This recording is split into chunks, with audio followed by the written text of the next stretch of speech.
Shalom, Bapak Ibu, Saudara-saudara yang dikasihi Tuhan dan yang mengasihi Tuhan kita Yesus Kristus. Firman Tuhan hari ini terambil dari 2 Korintus 9 ayat 11 yang berbunyi demikian. Kamu akan diperkaya dalam segala macam kemurahan hati yang membangkitkan syukur kepada Allah oleh karena kami. Bapak, Ibu, dan Saudara, pernahkah Anda mendengar suatu istilah charity? Charity adalah sebuah organisasi yang dibentuk untuk memberikan bantuan dan menggalang dana bagi mereka yang membutuhkan. Charity menjangkau orang-orang yang membutuhkan, baik secara individu, kelompok, maupun masyarakat. Program ini dapat berupa donasi dana, barang, atau pelayanan. Makna seutuhnya dari charity adalah kemurahan hati dan menolong terutama mereka yang membutuhkan atau yang sedang menderita. Saudara-saudara yang dikasihi Tuhan, ketika saya berada dalam tugas pelayanan di tempat yang jauh, saya mendapat sebuah kesempatan untuk menghadiri sebuah acara charity sale yang digalang oleh sekelompok ekspatriat, yaitu orang-orang yang hidup dan bekerja di luar negara asal mereka. Di charity sale tersebut, saya membeli sebuah buku bahasa Inggris tentang cerita Natal.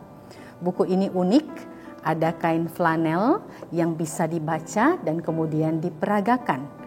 Anak saya sangat menyukai buku ini dan berulang-ulang menggunakannya. Saya bersyukur kepada Tuhan atas orang-orang yang murah hati dan mau menjual buku yang baik dengan harga yang sangat terjangkau. Dibandingkan dengan saya harus membeli sebuah buku seperti ini di sebuah toko buku, maka harga buku yang seperti ini pasti sangat mahal. Bapak Ibu yang dikasihi oleh Tuhan, jauh sebelum organisasi charity dibentuk, Rasul Paulus telah mengingatkan bahkan mendesak jemaat di Korintus untuk menindaklanjuti janji atau komitmen mereka untuk membantu dalam pergumulan orang-orang yang ada di Yerusalem. Orang-orang di Yerusalem mereka adalah jemaat Tuhan yang mengalami pergumulan oleh karena kesulitan mereka dan kemiskinan mereka. Oleh karena itu, jemaat di Korintus mereka berkerinduan untuk memberikan dana mereka bagi orang-orang di Yerusalem. Akan tetapi terjadi sesuatu hal yang mengakibatkan mereka belum bisa merealisasi akan hal itu. Sehingga Paulus mengirim Titus untuk kemudian mengingatkan dan mendesak mereka, mempersiapkan mereka supaya mereka bisa mengumpulkan dana mereka. Karena dana itu akan dibawa bersama-sama dengan dana yang telah dikumpulkan oleh jemaat yang ada di Makedonia. Jemaat di Makedonia ini mereka telah mengumpulkan uang-uang untuk jemaat di Yerusalem karena mereka mendengar bagaimana jemaat di Yerusalem mereka mengalami kesusahan dan jemaat di Korintus juga mau berbagian untuk menolong mereka. Sekalipun jemaat di Makedonia mereka sangat miskin, tetapi mereka memberikan yang terbaik yang mereka bisa lakukan melalui uang yang mereka kumpulkan. Rasul Paulus bahkan sangat terkagum-kagum kepada mereka. Oleh karena jumlah yang mereka kumpulkan itu melebihi apa yang Paulus harapkan.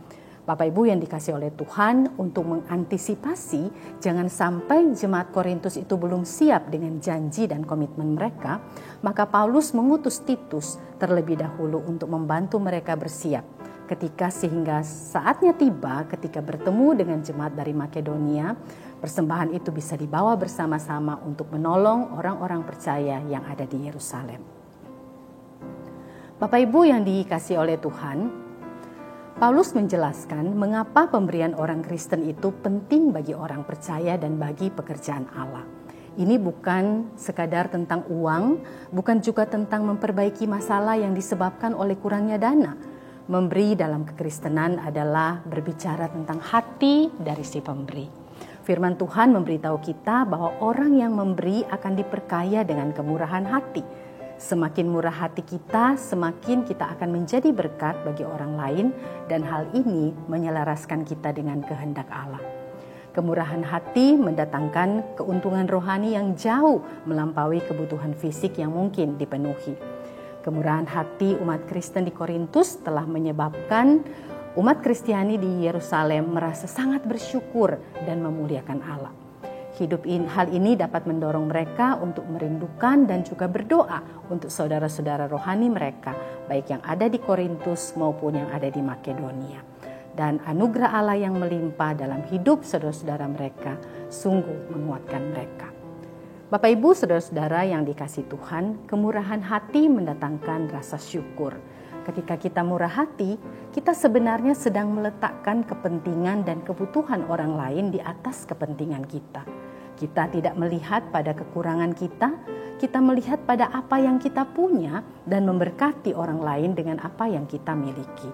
Hal itu akan mengubah cara pandang kita dan menyebabkan kita melihat bahwa Allah memberkati kita dan kita berespon atas berkatnya itu dengan ucapan syukur. Bapak Ibu yang dikasihi Tuhan, kita dapat menjadi orang yang murah hati dengan waktu yang kita miliki, dengan uang kita, dengan sumber daya yang ada pada kita, dengan karunia-karunia yang Tuhan titipkan pada kita. Kita dipanggil untuk murah hati dalam semua area kehidupan kita. Kita bersyukur kepada Tuhan karena Ia memberikan kepada kita kemurahan hati untuk kita bisa tunjukkan kepada orang lain. Dan Tuhan adalah Tuhan yang telah lebih dulu memberikan contoh teladan buat kita tentang kemurahan hati. Bukankah Dia adalah Tuhan yang memiliki surga, tinggal di surga yang mulia, mau berkemurahan hati kepada kita, datang ke dalam dunia, menjadi manusia dalam bayi Yesus Kristus, dan kemudian menjadi juru selamat kita. Saudara yang dikasihi Tuhan, biarlah kemurahan hati Tuhan di masa Natal ini juga menjadi kemurahan hati kita. Kiranya Tuhan memberkati setiap kita.